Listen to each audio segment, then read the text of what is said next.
एक दिन की बात है जब रोशनी के सामने वाले घर में कोई रहने आया। वो एक फैमिली थी, पति पत्नी और उसकी एक छोटी सी बच्ची जो 6 साल की थी। उसे देखकर रोशनी बहुत खुश होती है कि एक छोटी बच्ची उसके सामने वाले घर में आई है। लगता है ये घर इन्होंने लिया है। ये घर कब से खाली था। रोशनी कोशिश करती है उस बच्ची से बात करने का, क्योंकि उससे बच्चों से बहुत लगाव था। लेकिन वो बच्ची रोशनी को देखते ही भाग जाती थी। रोशनी सोचती है कि ये बच्ची आखिर मुझे देखकर भाग क्यों जाती है। क्या मैं उसे पसंद नहीं। एक दिन वो उसके पास जाती है, लेकिन इस बार वो बच्ची नहीं भागती और उससे बात करती है और कहती है, आप मुझे बहुत पसंद हो।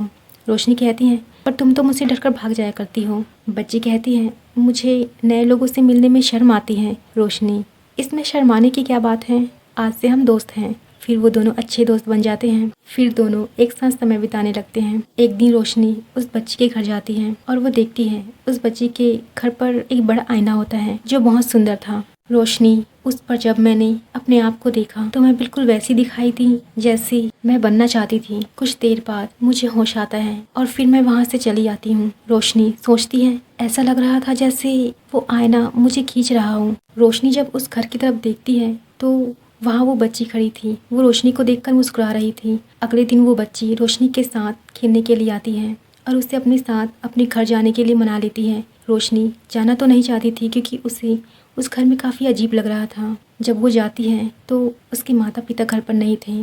रोशनी जब उसके माता पिता के बारे में पूछती है, वो बच्ची बताती है कि वो दोनों इस आईने के अंदर है। वो फिर अपने माता पिता को बुलाती है तो वो दोनों वहाँ से बाहर निकलते हैं, जिसे देखकर रोशनी डर के कारण कांपने लगती है और वहाँ से तुरंत ही अपने घर आ जाती है। और उस दिन से लेकर आज तक वो उस घर में कभी नहीं गई, लेकिन वो बच्ची उसे रोज खिड़की से बुलाती है। रोशनी उसे देखकर डर जाती है। वो वापस वहाँ नहीं जाना चाहती।